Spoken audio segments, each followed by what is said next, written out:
خدارا حضور کا جو پیار ہے نا، اور یہ جو ہمارے ہاں پیار ہے نا، نعرہ لگانا بڑا کھول کے، اور ہمارے ہاں اعلان ہوتا ہے کہ جس کا ہاتھ اونچا ہو گیا نعرے میں وہ بڑا عاشق رسول ہے، وہ سند جاری ہو گئی. یہ نہیں، عشق کسی اور چیز کا نام.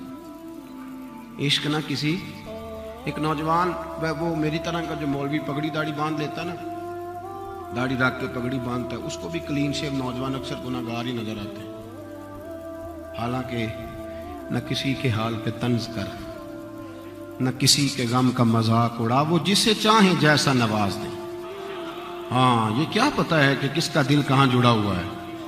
نوجوانوں کو نہیں چھوڑنا چاہیے یہ سنت کو، انہیں مضبوطی سے تھامنا چاہیے، پر رکھ کے ڈرنا چاہیے، رکھ کے بھی ڈرنا چاہیے.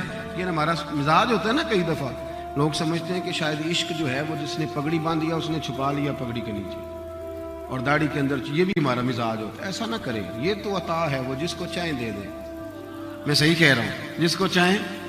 میں نے جمعہ پڑھایا، عظمت مدینہ پہ تقریر کری. کچھ تقریریں کر کے بندے کو خود بھی بڑا مزہ آتا ہے، مجھے بھی بڑا سرور آیا. ہماری مسجد کی بیسمنٹ ہے. ایک نوجوان بالکل کلین شیو سادہ آدمی کہنے لگا پیر صاحب ایک ضروری بات کرنی ہے. اور اس کے چہرے میں نا تاثرات اس طرح کے تھے کہ میں نے کہا کہ پتہ نہیں کیا پریشانی ہے. کہنے لگا ذرا سنے. میں نیچے بیسمنٹ میں لے گیا، میں نے کہا بیٹے کہیے. وہ رو پڑا اور اس طرح رویا کہ اس کی ہچکیاں بند گئی. اور وہ بات کرتا نا، کبھی دکھ بڑا گہرا ہوتا ہے تو بندے کے لفظ ساتھ نہیں دیتے، تڑپ اٹھا. میں نے کہا یار آپ بتائیں میرے لائق جو حکم ہوگا میں کروں گا. تو کھل کے رویا. کہنے لگا حضرت صاحب یہ دسو قرضہ چوک کے عمرہ کرنا جائز ہے؟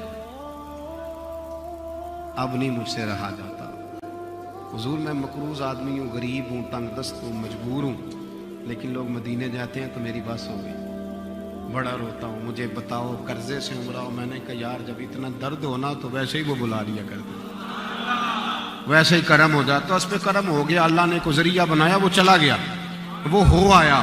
وہ کب کی بات تھی، وہ کب سے ہو آیا. آپ یقین کریں کئی دفعہ بڑی تقریروں سے وہ کیفیت طاری نہیں ہوتی جو کسی بندے کی ملاقات سے ہو جاتی ہے. میں اسے مل کے آیا تو ساری رات میں بھی روتا رہا. میں نے کہا یار کمال نہیں ہو گئی؟ کیا اس کا نظریہ ہے، کیا اس کا ذوق ہے. کہاں بیٹھ کے یہ شخص دیکھو نا یار. مجھے ایک صاحب کہنے لگے کہ یہ جو حضور نے فرمایا اپنی اولاد کو محبت رسول سکھاؤ تو کیسے سکھائیں؟ تو میں نے کہا اکثر آپ کا منہ اترا ہوتا ہے گھر جاتے ہیں تو بچوں کو پتہ چل نہیں جاتا کہ ابے کو کیا ٹینشن ہے، آج کل کاروبار ٹھیک نہیں چل رہا، باہر حالات خراب ہیں. گھر میں شور ہوتا ہے کہ نہیں؟ اماں بھی کہتی ہے پتر کوئی بات نہ کرنا، تمہارا ابا پریشان ہے. ہو جاتا ہے نا.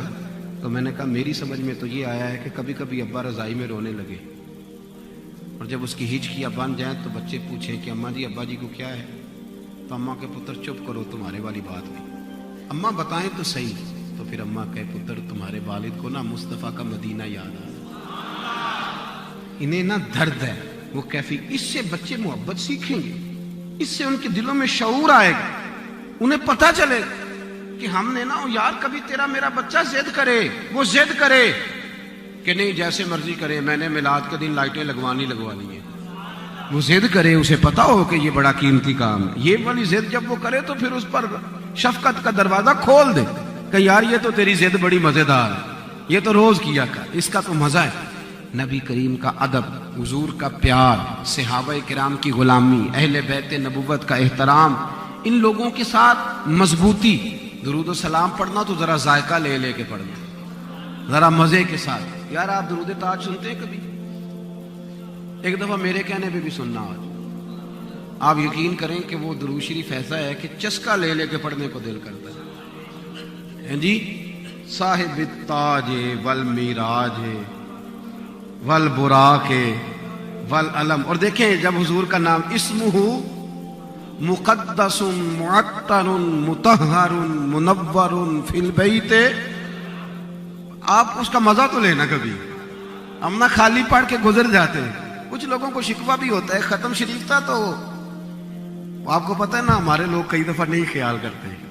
وہ لوگ کہہ رہے ہوتے ہیں کہ ان مولویوں نے قابو آئے ہیں تو انہیں پتہ نہیں کڑے لے جان چھڑن گے. نہیں خیال کرتے، کرنا چاہیے، کسی نے ڈیوٹی پہ جانا ہے. کل شریف پہ اکثر لوگ اس طرح کرتے. میرے ساتھ ایک دوست بیٹھے تھے تو ایک صاحب نے نا، وہ گھر والے کہہ رہے ہیں کہ جلدی کریں، انہوں نے خیر سے درود تاج شروع کر دیا. اب وہ کر دیا تو اب کوئی روک بھی نہیں نہ سکتا, مسئلہ بن جاتا ہے. تو ساتھ والے میرے صاحب کہنے لگے کہ حضرت صاحب اس کو سمجھائیں, چلے کوئی چھوٹا پڑھ لیتا, درود تاج شروع کر لیا. تو میں نے کہا اس طرح کرو, اب اس نے شروع تو کر ہی لیا ہے, تو اب اعتراض کرنے کی بجائے مزہ نہ لینا شروع کر دیں تاکہ ہمیں بھی اجر ملے, ہمیں بھی سکون ملے, اس کا مزہ لیں. سرکار کی جو شانیں ہیں, حضور کی جو صفتیں ہیں, نبی پاک کے جو کمالات ہیں. دیکھو جب ایمرجنسی ہوتی ہے نا تو اس میں آداب نہیں یاد رہتے. ہمارا بھی کوئی نہ کوئی تقیہ کلام ہوتا ہے, اللہ کرے ماشاءاللہ الحمدللہ ہمارا تقیہ کلام ہو, لیکن کوئی نہ کوئی تقیہ کلام ہمیں نہیں پتہ ہوتا, لیکن ہمارا کوئی نہ کوئی ہوتا ہے کہ نہیں ہوتا, کوئی نہ کوئی تقیہ کلام ہمارا. صحابہ کا ایک مشترکہ تقیہ کلام کیا تھا بلا؟ فدا کا ابی و امی یا رسول اللہ, یا رسول اللہ میری ماں بھی قربان ہو, میرا باپ بھی قربان. یہ تقیہ کلام تھا. فدا کا روحی و قلبی یا رسول اللہ, حضور میرا دل بھی قربان, میری روح بھی قربان.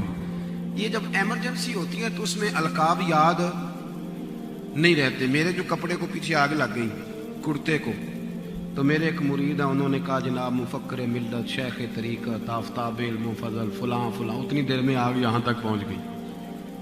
تو اب اس کو کہا جائے گا پاگل سیدھا کہے کہ مولانا آگ لگ گئی, اور پیر صاحب آگ لگی آپ کے کپڑوں کو. میری بات کی سمجھ آ رہی ہے؟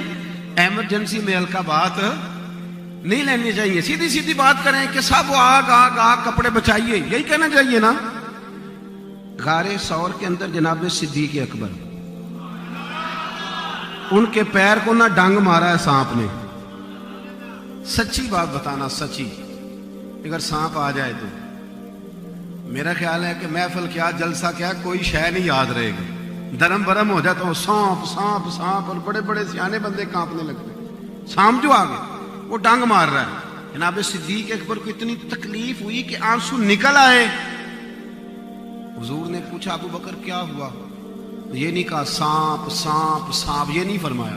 عرض کرنے لگے فدا کا ابی و امی یا رسول اللہ, سونے میری اماں قربان, میرا ابا قربان, فدا کا ابی و روحی یا رسول اللہ, حضور میرا دل قربان, میری جان. حضور نے فرمایا بول تو صحیح, ہوا کہ حضور کچھ بھی نہیں, وہ ذرا سانپ نے ڈس لیا ہے.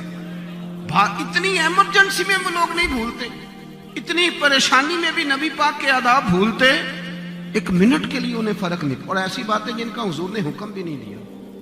ایک صحابی تھے حضرت اسلح بن شریک نام تھا, بس بات سمیٹنے لگا. حضرت اسلح بن شریک کی ڈیوٹی تھی نبی پاک کے گھوڑے پہ کجاوا باندھنے کی, کجاوا باندھتے تھے. ایک دن نبی پاک صلی اللہ علیہ وسلم, اور پھر حضور سے پوچھ لیتے تھے سفر کب کرنا ہے. ایک دن سرکار نے فرمایا صبح صبح جاؤں گا. تو صبح نماز پڑھی تو گھوڑا تیار تھا, کجاوا وغیرہ لگامیں گھوڑے کو لگی ہوئی تھی. سرکار بیٹھے تشریف لے گئے, واپس آئے, حضور نے بلا لیا. حضرت اسلح بن شریک حاضر ہوئے. غلامی سارے کرتے ہیں, پر غلامی اس کی مزیدار جس کی قبول ہو جائے. دیکھو قبولیت. حضور نے فرمایا ادھر آؤ نا. حاضر ہوئے تو نبی کریم نے فرمایا آج گھوڑے پہ کجاوا تم نے نہیں باندھا. رو پڑے, کہنے لگے حضور میں قربان جاؤں, آپ کو پتہ ہے یہ میرے نہیں باندھا. اتنا خیال فرماتے ہو, اتنا کرم. فرمایا تیرا سٹائل تو اب مجھے پتہ ہے نا, تو نے نہیں باندھا. عرض کی یا رسول اللہ سنے, حضور میری گزارش سنے. فرمایا کہو. عرض کی حضور صبح میں اٹھا تھا نا تو میرے اوپر غسل فرض تھا. یا رسول اللہ صلی اللہ علیہ وسلم اگر میں غسل کرتا, موسم ٹھنڈا تھا, یا بیمار ہو جاتا, اور پھر حضور اگر غسل کرتا تو آپ کا حکم ماننے میں دیر ہو جاتی, تو یا رسول اللہ یہ میں گوارا نہیں کرتا کہ میں نے غسل کرنا ہو اور اسی ناپاکی کی حالت میں آپ کے گھوڑے کو ہاتھ لگاؤں اور گھوڑے کے کجاوے کو ہاتھ لگاؤں. اے عشق تیرے صدقے. یعنی آپ اندازہ کریں کہ اس ادب کا کئی حکم نہیں ہے کہ تم گھوڑے کو بھی غسل کر کے وضو کر کے ہاتھ لگاؤ. پر صحابی کا کہتے حضور آپ کے گھوڑے کے کجاوے کو بھی میں نے کبھی بغیر غسلے, تو حضور پھر میں نے کسی اور کی ڈیوٹی لگائی. آج انہوں نے باندھا ہے.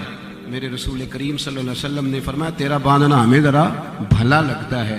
دوستو آداب, پیار, محبت, وارفتگی. میں نے ایک قول پڑھا حضور غوث پاک کا اس سال 11ویں کے موقع پر. حضور غوث اعظم فرمایا کرتے تھے سامنے والے کو دیکھ کے تم نے اپنا اخلاق نہیں خراب کرنا, وہ جو کرتا ہے وہ کرے, اپنا اخلاق خراب.